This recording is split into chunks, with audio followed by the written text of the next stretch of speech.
In this lecture, we're going to talk about mass balances for problems in which we have recycle and purge.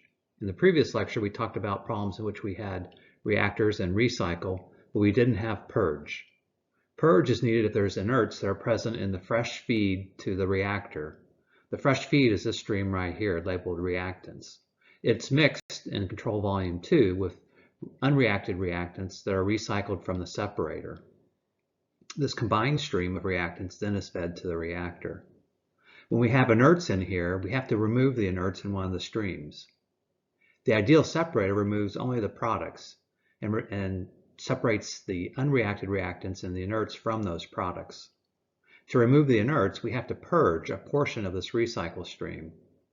Unfortunately, when we purge this a portion of the recycle stream, we also lose a little bit of the unreacted reactants.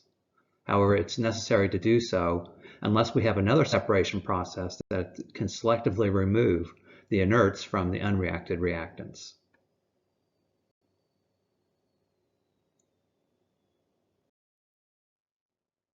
What we're going to do is look at a modification of the problem we worked in the past lecture. This is a problem in which carbon monoxide reacts with hydrogen to form methanol. What you see here is a process flow diagram from the previous lecture, in which the fresh feed contained carbon monoxide and hydrogen only. It had no methanol, nor did it have an inert. We're going to add an inert and then solve this problem in the presence of that inert.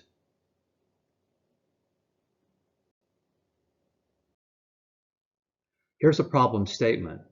Methanol is synthesized by reacting carbon monoxide with hydrogen. The fresh feed to the process contains 32% carbon monoxide, CO, 64% hydrogen, and the balance is nitrogen, an inert. By summing these two up and subtracting from 100, we're able to determine what percent is nitrogen. The fresh feeds mixed with a recycle stream to produce the feed to the reactor. We're going to assume a basis of 100 moles per second for this combined stream or for the fresh feed that is sent to the process. The reactor feed contains 13% nitrogen. Now this is the reactor feed, not the fresh feed. The fresh feed contains 100 minus 32 minus 64. The sum of those two is 96. So the fresh feed contains 4% nitrogen. But the reactor feed, after the fresh feed's been mixed with the recycle, has seen an increase in nitrogen concentration, and it contains 13%. The reactor effluent, the product from the reactor, goes to a condenser, it's a separator, from which two streams emerge. A liquid stream containing only the methanol produced, and a gas stream containing the unreacted reactants and the inert nitrogen. There is no methanol in this stream. The gas stream leaving the separator is split into two streams, the recycle stream that's mixed with the fresh feed, and a purge stream. What I'd like for you to do now is to pause the lecture and then draw and label a process flow diagram in terms of component flow rates. Do not label in terms of mole fractions, label in terms of the flow rates of each component. I'd like for you to do that right now before proceeding to the next slide. So please, I highly recommend that you pause, try to draw the process flow diagram, and once you've drawn that, based upon the description you see here, move forward in the presentation.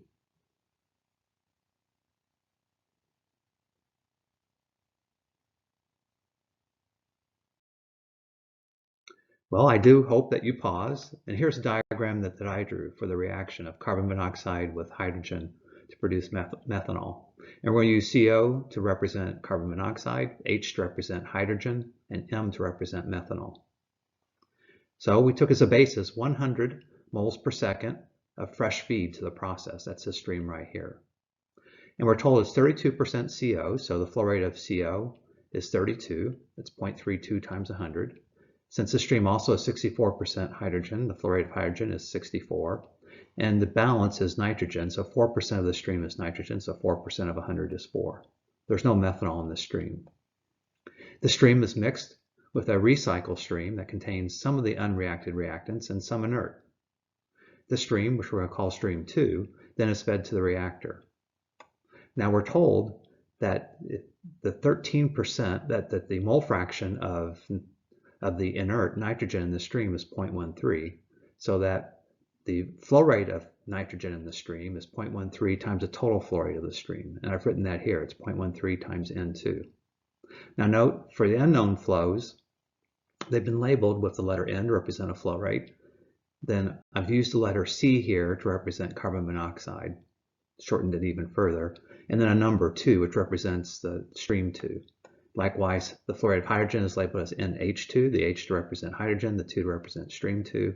And here we've said this was N sub N2, N to represent nitrogen and 2 to represent stream 2. We're going to use a common labeling for all the other streams as well. We don't know anything else about the stream other than it's 13% nitrogen. So the flow rate of nitrogen is 0.13 times the total, N2. Stream 3 is the stream that leaves the reactor. Its total flow rate is N3. And then the flow rates of each of the other components in the stream, the carbon monoxide, the hydrogen, the nitrogen, and methanol, are not known. So we've given them variable names. Once again, the notation is it's N with the letter C to represent carbon monoxide and 3 to represent stream 3. That's the stream right here. And the other streams have been labeled in a similar manner. This stream, the effluent from the reactor, goes to a separator. The separator produces 2 streams. The stream here is stream 4, which has only methanol in it. The flow rate of carbon monoxide is 0. The flow rate of hydrogen is 0. The flow rate of nitrogen is 0, the inert. It only has methanol in it. And we can represent the flow rate of methanol in the stream as N sub M4, which is also equal to N4, the total flow rate of the stream. The separator produces a second stream. This arrow is seen coming out of the separator. Its labeling is shown down here due to a lack of space above the separator. So what this arrow represents here going up to the top of the separator is that this is the stream information for that stream leaving the top of the separator. This does not represent a separate feed stream going in there. So this stream is labeled stream 6, and in this stream we know there's no methanol, so N sub M is going to be equal to 0, but we do have a flow of carbon monoxide, NC6. We have a flow of hydrogen, NH6, and a flow of nitrogen, NN6. This stream is split at this split point to form 2 streams. The recycle stream is stream 5, and then the purge stream is stream 7. And these 2 streams are labeled very similarly to stream 6. There's no methanol in these streams, so NM is equal to 0 in stream 7, as well as in stream 5. And we have unknown amounts of carbon monoxide, hydrogen, and nitrogen in these 2 streams here. And so they've been, the flow rates of each of those components has been labeled with an unknown. Now let's move on to trying to solve this problem. I'd like to take a minute and note that we have not included as an unknown the flow rate of methanol in the fresh feed because we were told the total composition of this feed. Nor have we included as an unknown in the feed to the reactor, nor in the recycle stream. And this is because of the fact that we were told that the separator removes all the product. So the stream that leaves the separator, which forms the recycle stream, will have no methanol in it. Since this stream has no methanol and the fresh feed has no methanol, the feed to the reactor will have no methanol in it. So we can set each of those flow rates to 0. There's one additional specification that we've been given. That is, the ratio of the recycle flow to the fresh feed flow is 5:1. What I recommend that you do is look at your process flow diagram or go back in this presentation and see what that means in terms of being able to solve for one of the unknown flows. So please take a moment now and do that.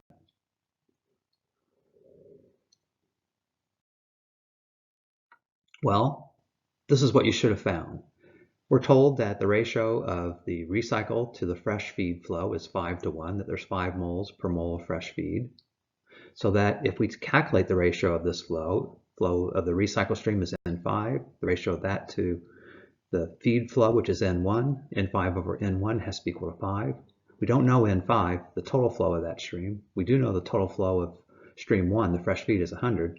Therefore, N5 is equal to 500. And that number has been put here on the process flow diagram. Now we're going to have to solve for the flow rates of each of the components, but we're going to find that labeling the total flow of each of the streams is going to be useful in determining these unknown component flows.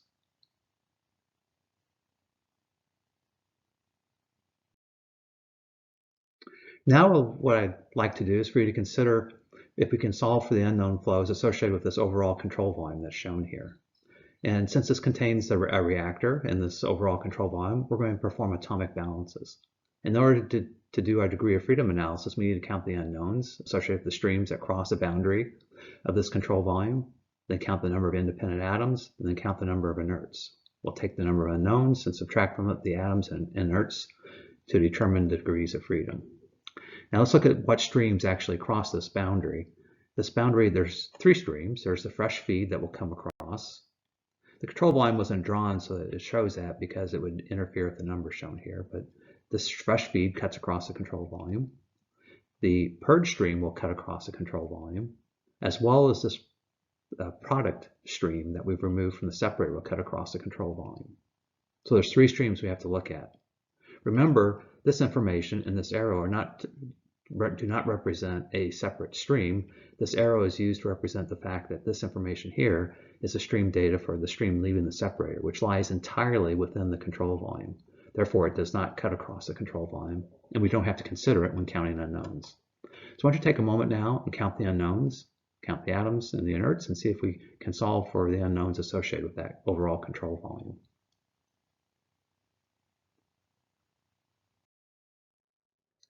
Well, hopefully you took a moment and performed this degree of freedom analysis on your own, and hopefully you found the results that you see here. So we consider this overall control volume, and we're performing atomic balances. First, let's count the number of unknowns associated with each of the streams that enter and leave. The feed stream here, the fresh feed to the process, has no unknowns associated with it. We were told the composition of the stream, as well as we assumed a basis of 100 moles per second total for the flow of the stream. If we look at the purge stream that leaves the process, the stream up here, what we find is that there are three unknowns associated with it. NC7, the flow rate of carbon monoxide, NH7, the flow of hydrogen, and NN7, the flow of the inert hydrogen. Those three unknowns are listed over here. The only other stream that leaves this control volume is the product stream from the separator. This product stream contains only methanol, and there's one unknown associated with it then, the flow rate of methanol in the stream, NM4. Now remember, this is not a stream. This information is not for a stream that cuts across the overall control volume. What this arrow represents is that this information belongs to the stream that exits the top of the separator, the other stream that the separator produces. So there's no unknowns that we're going to include from this stream data, the stream information in our list here. Now let's count the atoms that are present. We have three: carbon, oxygen, and hydrogen. So if we assume all three are independent, then we'll have 3 for the total number of atoms. And finally, let's count the number of inerts. There's 1, nitrogen. So we take the 4, subtract off the atoms, 3, and subtract off the inerts, 1. We find the sum is 0. Problem appears solvable. Turns out it's not, though. And that's because the balances for carbon and oxygen are identical. They are not independent atoms in this particular problem. And the reason that they're not independent is that they appear in the same ratio, 1 to 1, in the one reactant that has them and in the one product that has them. So we have a C to O ratio of 1 in the carbon monoxide reactant. We have the same ratio, C to O ratio of 1 in the methanol product. Because of this, C and O are not independent atoms. We actually only have 2 independent atoms and 2 equations associated with these with the 2 independent ones, which would be carbon and hydrogen or oxygen and hydrogen. And as a result of that, our sum becomes not 0, but 1, and the problem's not solvable.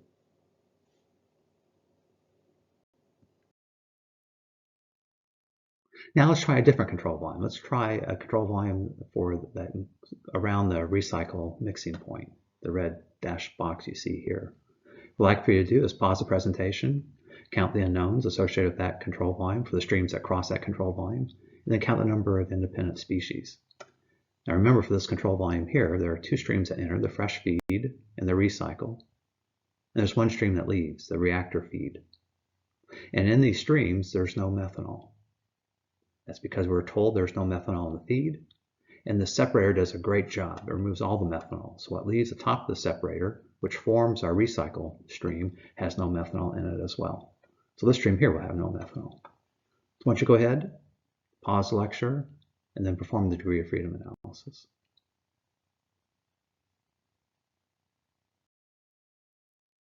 Well, hopefully you found the results that you see here. What we're going to do is go around this control volume and count the unknowns associated with the streams that enter and leave. We start with the feed. Of course, we know all the information about this feed. We know all the flow rates, so there's no unknowns associated with it. Let's move then to the mix, the stream that's formed by mixing the recycle with the fresh feed, stream 2. In this stream, we have 3 unknowns: the fluoride of carbon monoxide, NC2, the fluoride of hydrogen, NH2, and the fluoride of nitrogen, NN2. Now we know the fluoride of nitrogen is 0.13 times N2. If we write it this way, then we still have 3 unknowns. It's just that the unknown is no longer N sub N2, but N sub 2, the total fluoride of the stream. Either way, there are 3 unknowns associated with this stream right here. Finally, let's look at the stream, the recycle stream that comes into this mixing point. If we look at the flow rates of the components here, there are 3 unknowns associated with those. We have NC5, the fluoride of carbon monoxide. We have NH5, which is the fluoride of hydrogen. And we have NN5, the fluoride of the inert nitrogen. So in total, if we write all these unknowns down here and count them, we have 6. Now the number of species that are present in these streams are 3: carbon monoxide, hydrogen, and nitrogen. We don't have methanol in the stream. So we have 3 species balance we can write. We take 6 and subtract 3, we have 3 degrees of freedom. So this certainly is not solvable. And if we keep on going around the control volumes for the rest of the parts of this process, we're going to find that none of them are solvable directly. What we're going to do, though, is something called chase the inert, which will help make the problem solvable.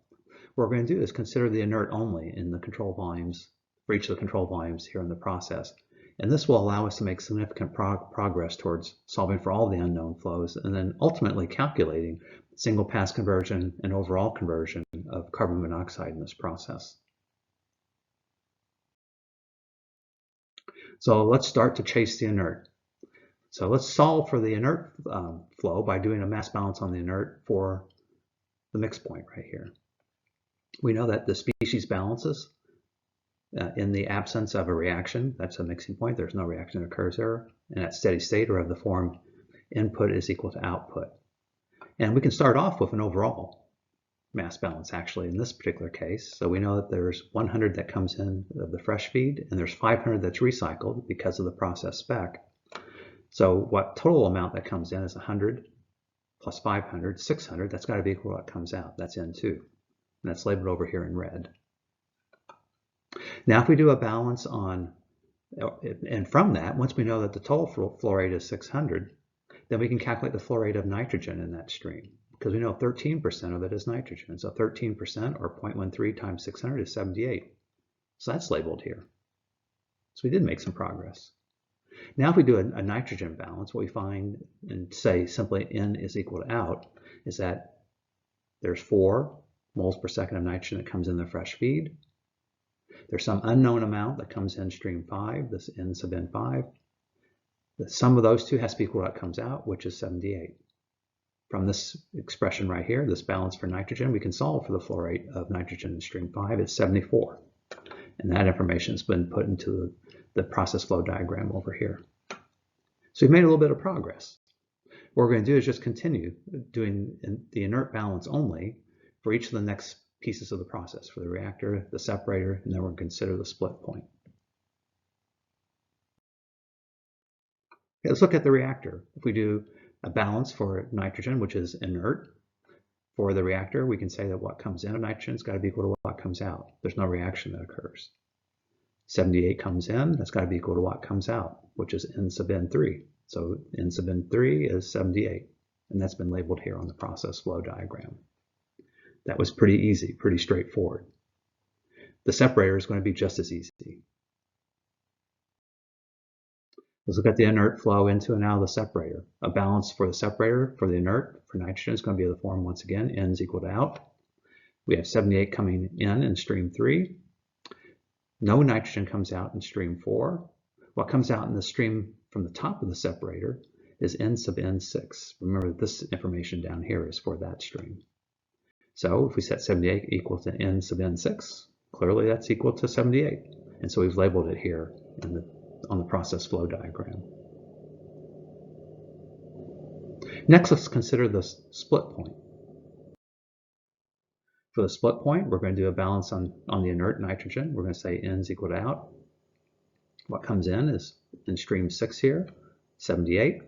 What comes out is going to be equal to what's in stream 5, which we already know is 74, plus the amount that comes out in stream 7, N sub N7. This allows us to show that calculate that N sub N7 is equal to 4. And that's been labeled here in the process flow diagram. So we've solved for the flow rate of the inert in all the process streams. We know that now. We also are going to make use of a unique fact about a split point, and that's the composition of these two streams that are formed from the split is equal to the composition of the stream that enters into the split. So all three of these streams have the same composition. And if we look over here, we know the composition. We know we can calculate the mole fraction of nitrogen from the fact that the total flow rate or the flow rate of nitrogen is 74 in this stream, and the total flow rate of the stream is 500. The mole fraction of nitrogen is just going to be 74 divided by 500. We're going to set that equal to the mole fraction of nitrogen in this stream, which is 4 divided by N7, as well as the mole fraction of nitrogen in this stream, which is 78 divided by N6. If you think about this for a moment, I think you'll see that we can now solve for the total flow rate of stream 7 and 6 from the fact that the composition of nitrogen in stream 5 is the same as in stream 7 and in stream 6. So, as we just discussed, the mole fraction of nitrogen in streams 5, 6, and 7 are exactly the same. And we can calculate those as N sub N5 divided by N5 for stream 5. And we can do the same thing for stream 6 and stream 7. N sub N6 divided by N6 is the mole fraction of nitrogen in 6. N sub N7 divided by N7 is the mole fraction of nitrogen in stream 7. So we know for 5, the mole fraction is 74 divided by 500. That's equal to 78 in stream 6 divided by N6. It's equal to 4 divided by N7 in stream 7. We can solve for N6 and N7 from these relationships. The results are shown here. And the information has been transferred over here to our process flow diagram. The total flow rate of stream 6 is 527, and the total flow rate of stream 7 is 27. And if we look, we also have to make sure that we do an overall balance for that split point, that what comes in, the total amount that comes in, 527, has to be equal to the total amount that comes out, 500 plus 27, which it does, 527. Now, we can solve for since we know the total flow rate, we can solve for the hydrogen flow rate in each of these streams, 5, 6, and 7, in terms of the carbon monoxide flow rate by simply taking the total flow rate in stream 5, subtracting off the flow rate of nitrogen, which in stream 5 is 74, and then subtracting off the flow rate of the carbon monoxide, which is unknown, NC5. Plugging this in, we find that the flow rate of hydrogen is 426 minus NC5. And that information has been put here on the process flow diagram. We're going to do the same thing for stream 6. The total flow rate of stream 6 is 527. We subtract from that the flow rate of nitrogen, which is 78, and the flow rate of carbon monoxide, which is NC6. We know the flow rate of hydrogen in the stream is 449 minus NC6. This information has been put into the process flow diagram here. We do the same thing for stream 7. So the flow rate of hydrogen is the total flow rate, 27, minus the flow rate of the other two components. The flow rate of nitrogen we know is 4. We'll subtract that. And we don't know the flow rate of carbon monoxide in that stream, so we're going to subtract it, NC7, which gives us this relationship. The flow rate of hydrogen in stream 7 is 23 minus the flow rate of carbon monoxide in stream 7. So we have that information here now.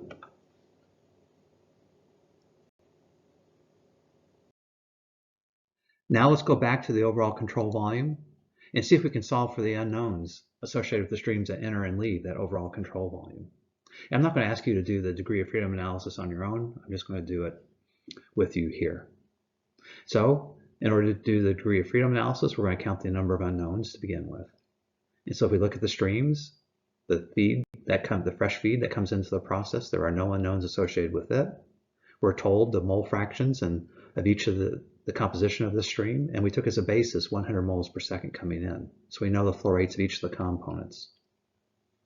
This purge stream coming out, after chasing the inert through the process, we're able to reduce the number of unknowns associated with this stream to 1, the fluoride of carbon monoxide, NC7. Because we're able to relate the fluoride of hydrogen to the fluoride of carbon monoxide, and we're able to calculate the inert fluoride in this stream. If we look at the other stream that leaves, the stream here, which is the product stream from the separator, there's one unknown associated with the stream, as before. That's the fluoride of methanol in the stream, NM4. Now remember, this is the information not for another stream that enters the process, that cuts across the control volume that you see here. But this arrow is to indicate that it's the stream information for the top stream that leaves the separator. Since this is contained completely within the control volume, we don't count the unknowns associated with it. As a result, we have 2 unknowns. Now let's count the number of atoms. Now remember that previously we did this and we concluded that all 3 of these species are not independent of the atomic species that are present here, carbon, oxygen, and hydrogen. All 3 are not independent because carbon appears in the same ratio as oxygen, at 1 to 1. The ratio of carbon to oxygen is the same in the reactant that those 2 atomic species appear in, as well as the only product those 2 appear in. So the ratio of carbon to oxygen is 1 to 1 in this product molecule. It's the only place that those 2 species appear. It's 1 to 1 in this reactant molecule. It's only place that these 2 species appear. As a result, carbon and oxygen are not independent, so we're only going to include 2 of the species, atomic species in our list here of independent species. We're able to decide that only carbon and hydrogen are independent, so we'll have a -2. And we're not going to include the inert in our calculation here because we've already solved for the inert flow in all the streams, so we'll put a 0 for that. When we sum these all up, we get a sum of 0. So some problem is solvable. Next, let's track the atomic balances. We're going to say that N is equal to out, or when we use atomic balances around a reactor or a portion of the process that includes a chemical reaction, that's because there's no generation or consumption of atomic species in the absence of a nuclear reaction. So let's go through the process of doing the carbon balance here. We'll start off with it. We're going to have to determine the flow rate of carbon atoms coming into the process to begin with. There's only one stream that enters, that's this stream right here, and there's only one of these species that contains carbon, that's carbon monoxide. The flow rate of carbon monoxide is 32, and then we'll multiply this 32 by the number of carbon atoms per molecule of carbon monoxide. The chemical formula for CO is CO. There is 1 carbon per molecule, so we'll put a 1 here. We're going to set this equal to the carbon that comes out. The carbon that comes out, we're going to look first at the purge stream. The only place that carbon leaves in this purge stream is with the carbon monoxide. So we'll take the fluoride carbon monoxide, NC7, and we'll multiply that by 1, because as we already noted, there's 1 carbon atom per molecule. And we'll do the same. Now let's look at the other stream that leaves here. This is a product stream from the separator. Carbon leaves in the stream with the methanol. So we'll write down here the fluoride of methanol, NM4, and multiply by the number of carbon atoms per molecule of methanol. If we look at the chemical formula for methanol up here, there's 1 carbon per molecule, so the coefficient here will be 1. So the balance for carbon is 32 is equal to NC7 plus NM4. Unfortunately, we can't solve for either of those 2 unknowns in this equation. So let's move on to the hydrogen balance. Let's look at the hydrogen that comes in. Hydrogen comes in this stream here only in the hydrogen molecules that are fed. The flow rate of the hydrogen molecules is 64. So we'll put 64 here and then multiply by the number of hydrogen atoms per molecule. And we know that's 2. We're going to set that equal to the hydrogen that flows out. Let's first consider the purge stream. Hydrogen leaves in this purge stream only in the hydrogen molecules that leave in this purge stream. The flow rate of the hydrogen molecules in the stream is 23 minus NC7. We'll multiply that by 2, the number of hydrogen atoms per molecule. We'll add to it the hydrogen flow that comes out in this stream. Hydrogen comes out in this stream with the methanol. The flow rate of methanol in the stream is NM4, and we multiply by 4, which is a number of atoms of hydrogen per molecule of methanol. So this is now complete. The balance for hydrogen is now complete. And looking at these 2 equations, unfortunately, it's not possible to solve for one of these unknowns by itself and then solve for the other. We're going to have to solve these 2 equations simultaneously.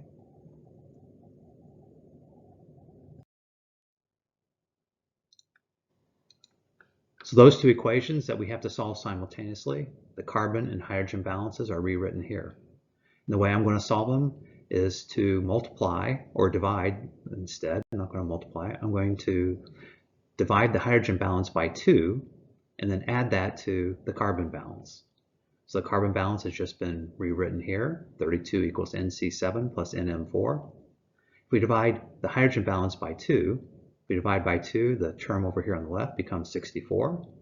This term simply becomes 23 minus NC7, so 23 minus NC7. And this term becomes 2 plus NM4. So we have plus 2 times NM4. Now if we add these together, 32 plus 64 gives us 96. NC7 plus 23 minus NC7 gives us 23. NM4 plus 2 times NM4 gives us 3 NM4. This is an equation we can solve for NM4.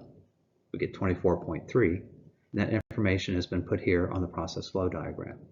We know NM4 is also equal to the total flow of the stream, 24.3. We can also now solve for NC7. We'll take the carbon balance and use it. NC7 is just 32 minus NM4, which is 24.3. That gives us 7.7. So we'll plug in 7.7 here for the fluoride of carbon monoxide. And we're also, since we now know the fluoride of carbon monoxide, we can calculate the flow rate of hydrogen. It's 15.3. So we made a pretty good start here.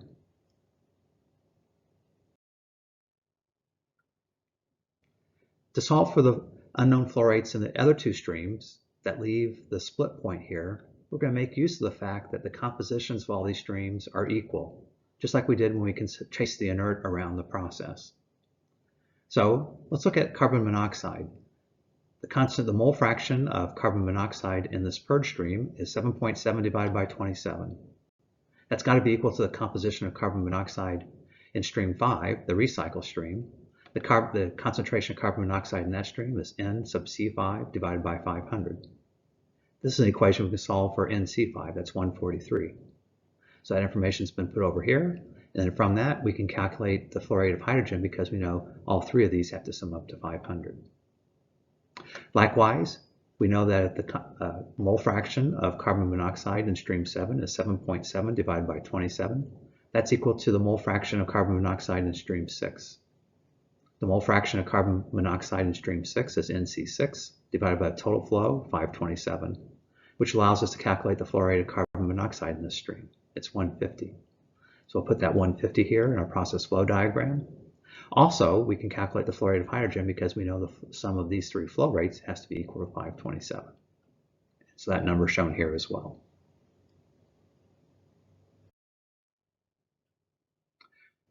Next, let's look at doing mass balances around the separator. And we'll be doing species balances around it. Since there's no reaction that occurs, all the species balances will be of the form N is equal to out. And they're quite easy. So if we look at the separator, we know that for carbon monoxide, what comes in, which we don't know, we didn't know until just now, that flow rate, NC3, has got to be equal to what comes out. Carbon monoxide only comes out in stream 6. And the amount that comes out in stream 6 is 150.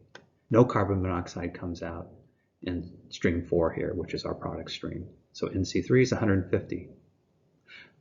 Likewise, in order to calculate, we'll do a balance for hydrogen. We know the flow rate of hydrogen in the stream, NH3, is going to be equal to what comes out. Hydrogen only comes out in stream 6 from the top of the separator, and the flow rate of hydrogen in that stream is 299.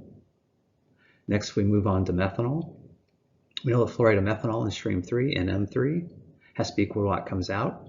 Methanol only comes out in this product stream here, and we know the flow rate of methanol in this stream is 24.3, so NM3 is equal to 24.3.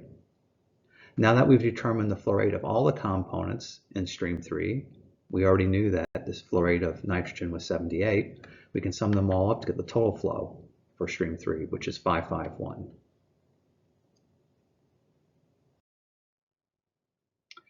We have one final set of balances that we can consider, and those are the balances for the mixing point right here.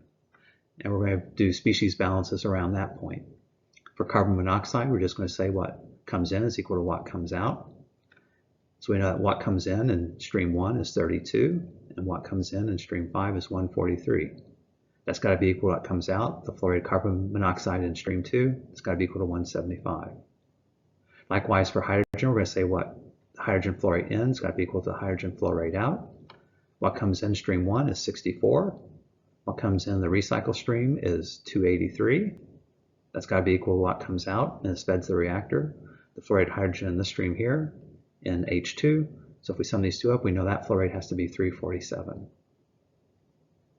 With this last set of balances around the mixing point, we've now solved for all of the unknown flows in this process flow diagram.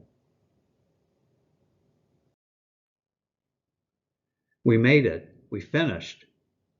I just want to reiterate that for this particular problem, what made it possible to solve it was chasing the inert component throughout the process and determining the inert flow rate in each of the streams. Now, this is something that you might be able to do with other problems, so just keep that in mind. Next, we're going to calculate the single pass conversion and overall conversion for carbon monoxide in this process.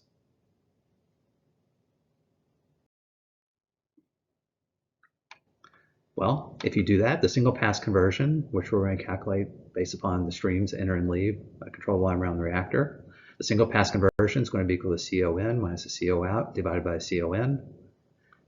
We have 175 coming into the reactor, so 175 in.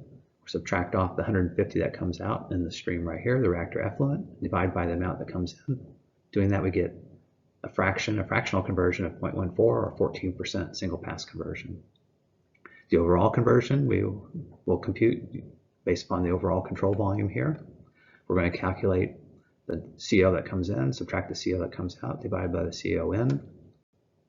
The CO comes in is 32 in the fresh feed here. The CO that comes out is, there's only CO present in the purge stream here, and the amount that comes out is 7.7. Divide that by the amount that comes in, 32. And if we do this calculation, we end up with a fractional overall conversion of 0.76 or a 76% conversion. We can see that the overall conversion is much higher than the single pass conversion because of this recycle stream that's been present here.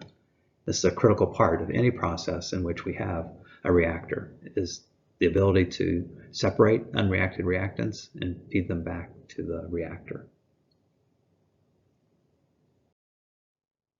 The problem we're going to work in class is this one here. We're going to produce ammonia by reacting nitrogen with hydrogen in the presence of an inert gas. Now this is similar to the problem we just worked in, that we have a fresh feed that's mixed for a recycle to form the reactor feed. And the reactor effluent is going to be sent to a separator where the ammonia is condensed and removed as a pure product. The gas stream leaving the separator, just as in the previous problem, contains unreacted reactants and inert, and this stream is split to form a purge in the recycle stream. Now we're also going to be told that the nitrogen and hydrogen in our feed are in stoichiometric ratio. And they're also in the stoichiometric ratio in all process streams. If we have an ideal separator that removes only the ammonia, this will be the case. And so I want to tell you that up front here. And you can use this information then to simplify or to reduce the number of unknowns when you label streams. So before coming to class, I'd recommend you give it a shot. Why don't you try drawing the process flow diagram for this process and labeling the streams based on the information that you've been given here.